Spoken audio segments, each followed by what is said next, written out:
The thunder of hooves echoed across Millbrook County as the last of the Shadowfire bloodline pranced nervously in the auction ring, his coat gleaming like polished obsidian under the harsh fluorescent lights. Cassius Hartwell adjusted his platinum cufflinks and leaned forward in his reserved front row seat, already calculating the seven-figure sum he'd pay for this magnificent creature.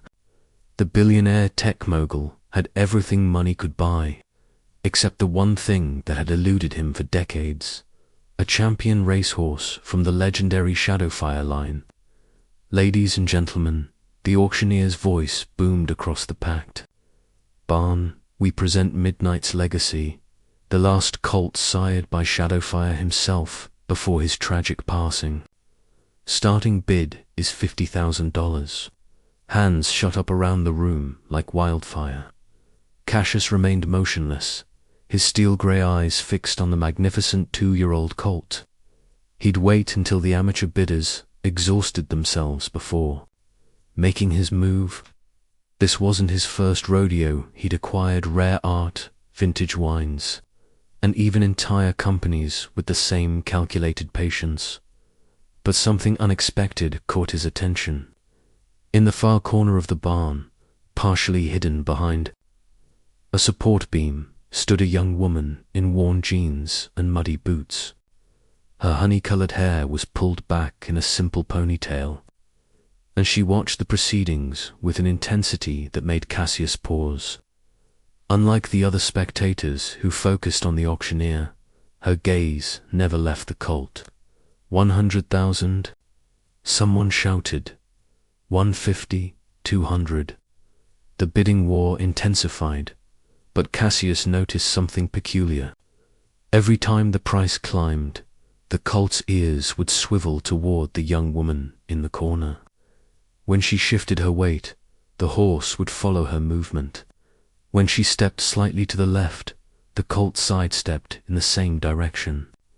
Despite being held firmly by the handler, Cordelia Fairchild pressed her back against the wooden beam, her heart hammering against her ribs. She shouldn't be here. The auction house had made it clear that spectators without bidding credentials weren't welcome, but she'd slipped in through the back entrance anyway. She had to see him one more time, the colt she'd helped deliver on a stormy night 18 months ago. The one she'd bottle-fed when his mother fell ill. The one who'd follow her around the pasture like a devoted puppy. Her father's farm had gone under 6 months ago. The bank had seized everything: the land, the house, the barns, and all the horses. Everything except the memories of early morning rides and the trust she'd built with every animal in their care. Midnight's Legacy had been sold to pay off debts, and now he was about to become another trophy for someone who saw him as nothing more than an investment. 500,000. The auctioneer's hammer hovered in the air. Do I hear 6? Cassius finally raised his hand with the slightest gesture.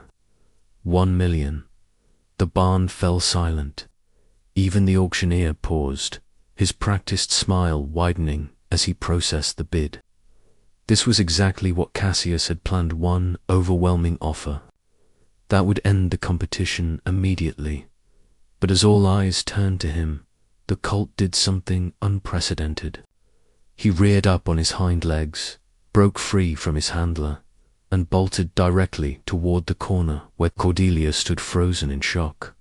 The auction house erupted in chaos as Midnight's Legacy galloped through the crowd, his hooves thundering against the concrete floor. Spectators dove out of the way, folding chairs toppled over, and security guards scrambled to contain the situation. But the colt had eyes for only one person. He slid to a stop directly in front of Cordelia, his massive head lowering to nuzzle her shoulder with the gentleness of a whisper. Her hands instinctively rose to cradle his face, and in that moment the barn fell silent again, not from shock this time, but from witnessing something that transcended mere animal behavior. "Easy, boy," she murmured, her voice barely audible. but somehow carrying across the entire space. I know, I've missed you too. Cassius Hartwell stood slowly, his $1 million bid hanging in the air like smoke. He'd seen horses react to their trainers before, but nothing like this. The connection between the young woman and the colt was electric, primal, and completely authentic. For a man who'd spent his entire life acquiring things, he recognized something that couldn't be bought. "Sir," the auctioneer called out nervously, "we seem to have a situation.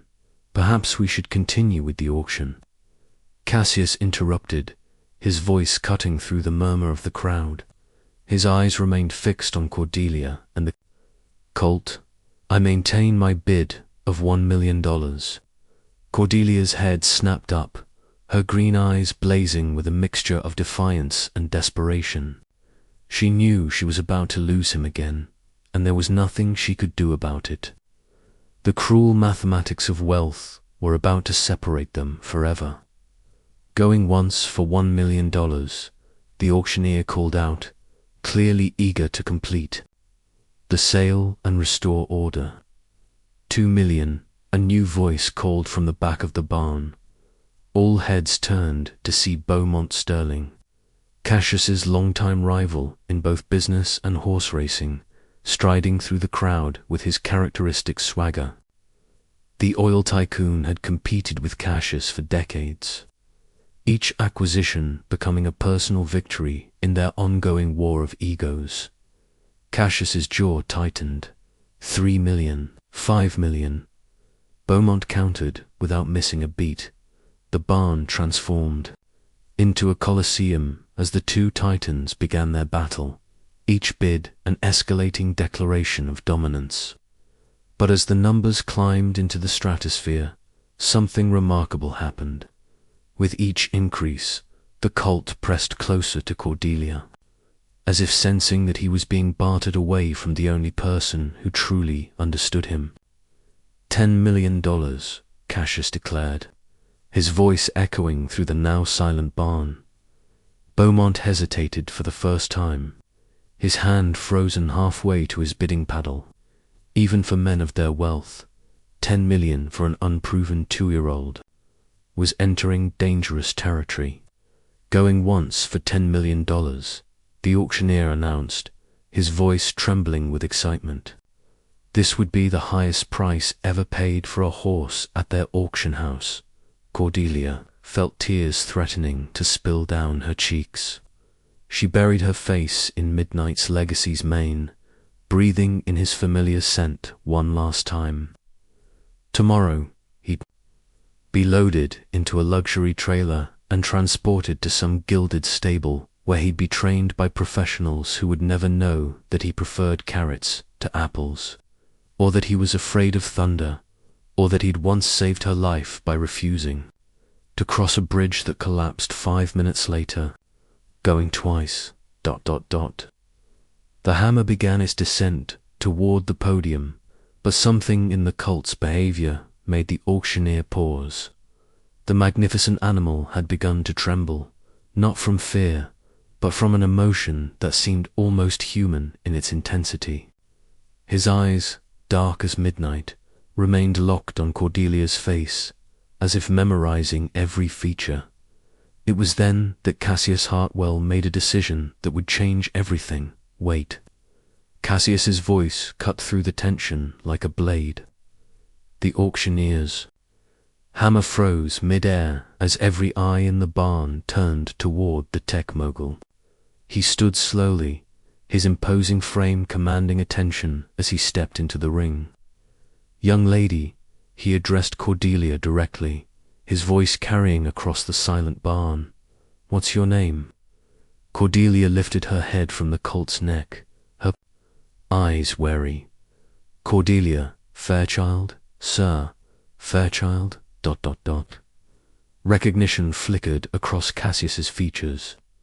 "You're Jeremiah Fairchild's daughter. I knew your father, good man, excellent horseman. I heard about the farm."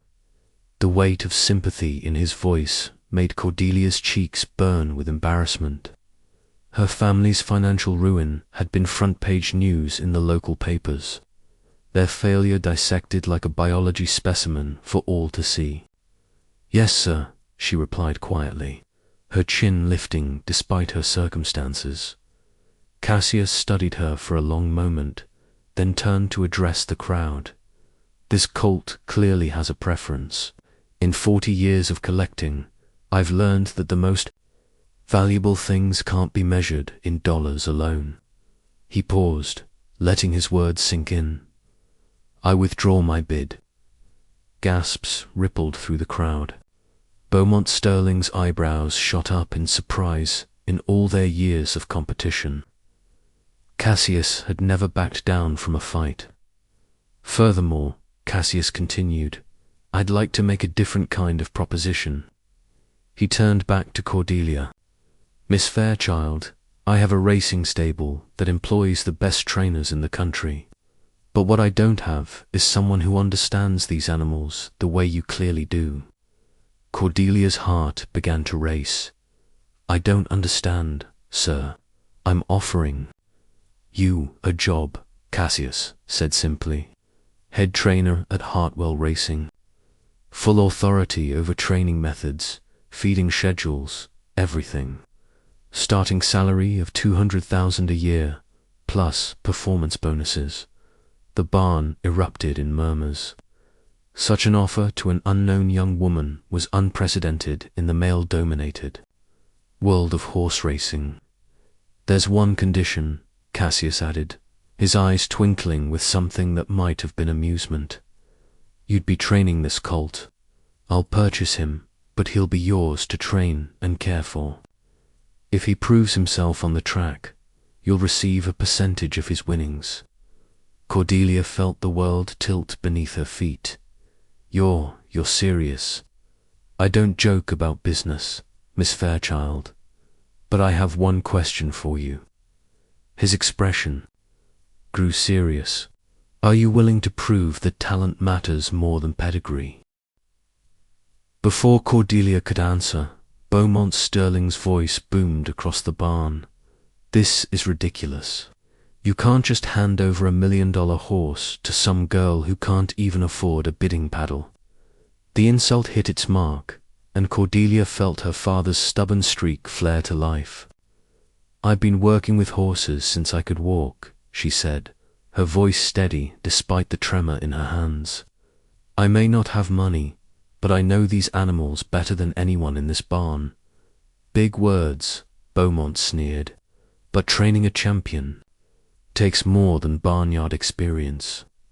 "Then let's make it interesting," Cassius interjected smoothly. "Beaumont, you purchase whatever horse you want from this auction. Miss Fairchild will train Midnight's Legacy. 1 year from now, they race. Winner takes all my stable, your stable, everything." The crowd held its collective breath. Beaumont's face had gone red with indignation, but his competitive nature wouldn't let him back down from such a public challenge. "You're betting your entire operation on some farmer's daughter," Beaumont sputtered. "I'm betting on recognizing potential when I see it," Cassius replied calmly. "The question is, are you confident enough in your methods to accept the challenge?" Cordelia felt Midnight's Legacy press against her side, as if offering his support. She thought of her father, who taught her that horses were partners, not possessions. She thought of all the mornings she'd spent in the stable, learning to read the subtle language of equine behavior. She thought of the dreams she'd buried when the bank foreclosed on everything she'd ever known. "I accept," she said, her voice ringing clear across the barn. "Both the job and the challenge." The auctioneer, sensing the drama of the moment, raised his hammer. "In that case, do I hear any bids for Midnight's Legacy?" $10 million, Cassius said quietly. "And he's going home with the person he chose." 3 months later, the Kentucky sunrise painted the rolling hills of Hartwell racing in shades of gold and amber. Cordelia stood at the fence of the training track, stopwatch in hand, watching Midnight's Legacy complete his morning workout. The Colt had filled out considerably since the auction, his frame carrying the powerful muscle of a born athlete, but it was his spirit that truly set him apart. "Time," called out Ryder McKinnon, the veteran jockey who'd agreed to work with them despite the skepticism of his peers. 58 seconds for the half-mile, Cordelia called back, making notes on her clipboard. "That's 2 seconds faster than last week." The improvement was remarkable, but Cordelia knew it had less to do with conventional training methods and more to do with understanding what motivated each individual horse. While other trainers relied on force and intimidation, she'd built her approach around trust and communication. Cassus emerged from the main barn, coffee in hand, as he did every morning to observe the training session. In the 3 months since hiring Cordelia, he'd watched her transform not just Midnight's Legacy, but the entire stable. Horses that had been difficult for other trainers responded to her with an eagerness that bordered on devotion. "Morning, boss," Cordelia said, not taking her eyes off the track as Ryder brought the Colt in for a cool-down walk. "Any word from Sterling's camp?" Cassius asked, settling against the fence beside her. Cordelia's expression darkened. "Rumor has it he bought Thunder's Reign for $8 million. Been training him at his private facility in Florida. No one's seen him run, but the bloodline speaks for itself. Triple Crown winner 2 generations back." Thunder's Reign was everything Midnight's Legacy wasn't a proven bloodline with a documented racing pedigree stretching back decades. On paper, there was no contest. But Cordelia had learned long ago that horses, like people, often surprised you when it mattered most. "Worried?" Cassius asked. "Terrified," Cordelia admitted with a rueful smile, "but not about the race. I'm worried about what happens to all of this if we lose." She gestured toward the pristine facilities, the world-class training equipment, the staff who'd come to respect her unconventional methods. "You won't lose," said a familiar voice behind them. They turned to see Eliza Hartwell, Cassius's 22-year-old daughter, approaching with her characteristic confidence. She'd inherited her father's sharp intellect and her mother's graceful beauty, but what set her apart was her genuine passion for the sport. Unlike many wealthy families who treated horse racing as a social hobby, Eliza understood the dedication required to compete at the highest level. "Easy for you to say," Cordelia replied. "You're not the one risking everything on a colt who's never run a real race." "Neither are you," Eliza pointed out. "Dad's the one who made the bet. You're just the one who's going to win it." The confidence in her voice was infectious, but Cordelia had learned to temper optimism with realism. "Thunder's Reign has run exhibition races. Word is he's clocking times that would have won the Kentucky Derby last year." "Times don't win races," Eliza said. "Heart does. And that colt of yours has more heart than any horse I've ever seen." As if summoned by their conversation, Midnight's Legacy approached the fence, his coat gleaming with sweat from his workout. He extended his neck toward Cordelia, who automatically reached out to stroke his nose. The simple gesture spoke volumes about their bond, complete trust flowing both ways. 6 months until the challenge race, Cassius mused. "Think he'll be ready?" Cordelia watched as the colt's ears swiveled toward the sound of approaching horses. 3 of Sterling's scouts had been spotted at various tracks around the region, clearly gathering intelligence on their training methods. The pressure was mounting from all sides. "He'll be ready," she said finally. "The question is whether I will be." That afternoon, as shadows lengthened across the training facility, Cordelia found herself alone with Midnight's Legacy in his stall. She'd developed a routine of spending quiet time with him after each day's training, a chance for both of them to decompress and maintain their connection. "You know what's riding on this, don't you?" she murmured, running her hands through his mane. "Everyone thinks we're crazy, a failed farmer's daughter and an unproven Colt taking on the establishment." The horse nickered softly, as if responding to her words. In the distance, she could hear the sounds of the evening feeding, the comfortable routine of a well-run stable settling into night. But tomorrow would bring new challenges, new pressure, and the ever-present knowledge that in 6 months, everything she'd built would be put to the ultimate test. The morning of the challenge race dawned crisp and clear, the kind of perfect racing weather that seemed designed by nature specifically for moments of destiny. Belmont Park buzzed with an energy that hadn't been felt since the last Triple Crown winner crossed the finish line. Word of the unprecedented wager between Cassius Hartwell and Beaumont Sterling had spread throughout the racing world, drawing spectators, media, and betting enthusiasts from across the country. Cordelia stood in the paddock, her hands trembling slightly as she made final adjustments to Midnight's Legacy's tack. The Colt seemed to sense the importance of the day. His usual playful demeanor had been replaced by an almost regal composure, as if he understood that everything they'd worked for would be decided in the next few minutes. "Nervous?" Ryder McKinnon asked as he approached in his silks, the midnight blue and silver colors of Hartwell Racing. "Beyond nervous," Cordelia admitted. "I've been riding for 20 years, Ryder said, his weathered hands checking his stirrups one final time. "Never had a mount that felt more ready for a big race." "This Colt wants to run, Cordelia. He's been wanting to run his whole life." Across the paddock, Thunder's Reign paced restlessly under the watchful eye of his trainer, Marcus Webber, man whose reputation for producing champions was matched only by his arrogance.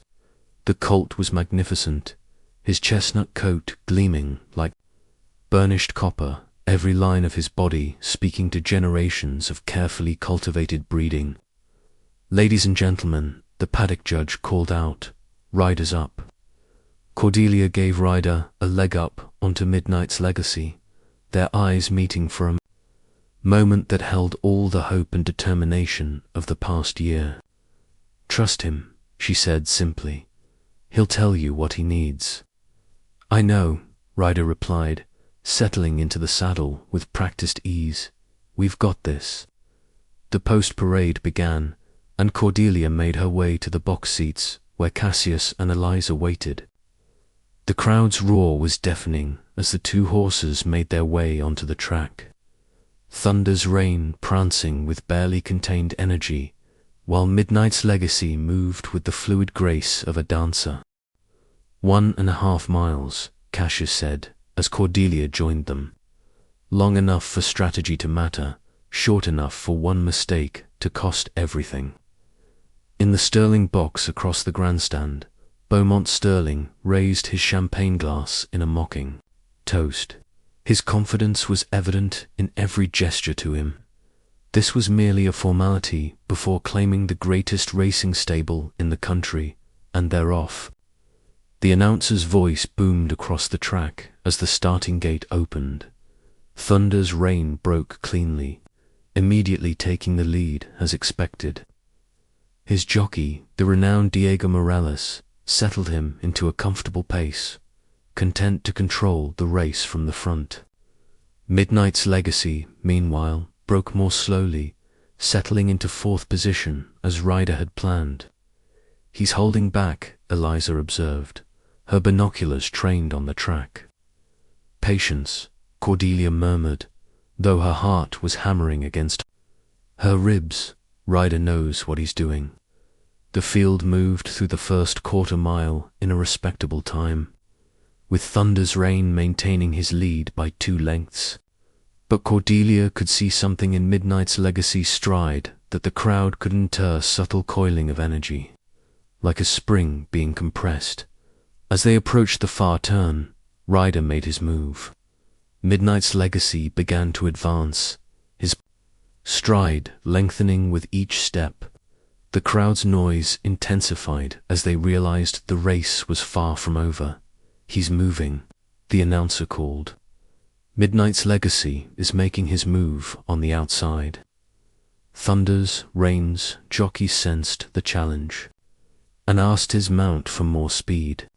The chestnut Colt responded gallantly, his lead extending back to 3 lengths as they entered the final turn. But Midnight's Legacy wasn't finished. With a quarter-mile to go, he found another gear that seemed to come from somewhere beyond physical. Conditioning somewhere deeper, where heart and will mattered more than breeding and bloodlines. "Look at him go," Cordelia whispered, tears streaming down her face as she watched her colt begin to fly. The stretch run became a thing of beauty and terror. 2 magnificent animals giving everything they had in pursuit of victory. Thunder's Rain, feeling the pressure, dug deep into his champion's heart, maintaining his lead through sheer determination. But with 50 yards to go, something magical happened. Midnight's Legacy, drawing on every moment of trust and partnership he'd shared with Cordelia, found one final surge of speed. His head drew even with Thunder's Rain's shoulder, then his neck, then his nose. The finish line approached like destiny itself, and in that final moment, Midnight's Legacy thrust his head forward with the heart of a true champion. Photo finish. The announcer's voice crackled through the stunned silence that had fallen over Belmont Park. For what felt like an eternity, 40,000 people held their breath while the stewards reviewed the camera angles that would determine the outcome. Of the most watched race in years, Cordelia gripped the railing of the box so tightly her knuckles had gone white. On the track below, both horses were being cooled down by their respective teams, their sides heaving from the effort of the race of their lives. Ryder caught her eye from atop Midnight's Legacy and gave her a subtle thumbs up, the universal sign between trainer and jockey that meant we gave it everything. Across the grandstand, Beaumont Sterling stood frozen, his usual swagger replaced by the dawning realization that his seemingly sure thing might not have been so sure after all. His face had gone pale beneath his expensive tan, and his hands trembled slightly as he gripped his own binoculars. "The stewards have reached a decision," the announcer finally declared, his voice carrying across the suddenly silent track. "The winner of the Hartwell-Sterling Challenge, by a nose, Midnight's Legacy." The roar that erupted from the crowd was unlike anything Cordelia had ever heard. She felt her knees give way as the full weight of victory hit her, but Cassius's strong hand caught her arm and pulled her into a fierce embrace. "You did it," he whispered in her ear, his voice thick with emotion. "You actually did it." Eliza joined their embrace, tears streaming down her face. "I knew it. I knew he had it in him." But Cordelia barely heard them. Her eyes were fixed on the track where Ryder was already dismounting, his face split by a grin that seemed to stretch from ear to ear. Midnight's Legacy stood beside him, his head high and proud, as if he understood exactly what he'd accomplished. The winner's circle ceremony was a blur of congratulations, photographs, and interviews. Reporters thrust microphones in Cordelia's face, asking how it felt to pull off the biggest upset in racing history. She answered as best she could, but her attention remained focused on the Colt, who had just validated everything she'd ever believed about the power of trust and partnership. "Miss Fairchild," one reporter called out, "what's next for you and Midnight's Legacy?" Before she could answer, Cassius stepped forward. What's next is that Miss Fairchild is now the head of Hartwell Racing. As per our agreement, Mr. Sterling's stable is now part of our operation, and I can't think of anyone better qualified to oversee our expanded program. The implications of his words hit her like a thunderbolt. Not only had she saved her job, but she was now in charge of one of the largest racing operations in the country. The farm girl who'd snuck into an auction just to see her favorite horse one more time was now one of the most powerful people in the sport. Later that evening, as the celebrations wound down and the crowds dispersed, Cordelia found herself alone, with Midnight's Legacy in his stall. The colt seemed as tired as she felt, but there was a contentment in his eyes that spoke of a job well done. "You know what the best part is," she murmured, stroking his neck. "Win or lose, you chose me. From that very first day, you chose me." The horse nickered softly and nuzzled her shoulder, the same gesture he'd made in the auction barn a year ago. Some things, Cordelia realized, were more valuable than money, more precious than prestige, and more lasting than victory. 6 months later, Cordelia stood in the winner's circle at Churchill Downs, watching as Midnight's Legacy was draped with a blanket of roses. The Kentucky Derby had been their next challenge, and once again, the colt who'd been overlooked and underestimated had proven that heart could triumph over everything else. But as the flashbulbs popped and the crowd cheered, Cordelia's mind drifted back to that pivotal moment in the auction barn. The auctioneer had smiled at the millionaire, certain that money would determine the outcome. Instead, love had won. Trust had won. The unbreakable bond between a young woman and a horse who'd chosen each other had won. And in the end, that victory was worth more than all the prize money in the world. As father and daughter, embraced in the winner's circle, for that's what they truly were now. Bound not by blood, but by the deeper ties of mutual respect and shared dreams, Cassius whispered. Words that would stay with her forever. Sometimes the greatest gamble is believing in someone when no one else will. Thank you for proving that faith still moves mountains. The crowd continued to cheer, but all Cordelia could hear was the steady rhythm of Midnight's Legacy's heartbeat, the sound that had guided her from that first moment when an auctioneer smiled at a millionaire, but a colt chose to follow love instead.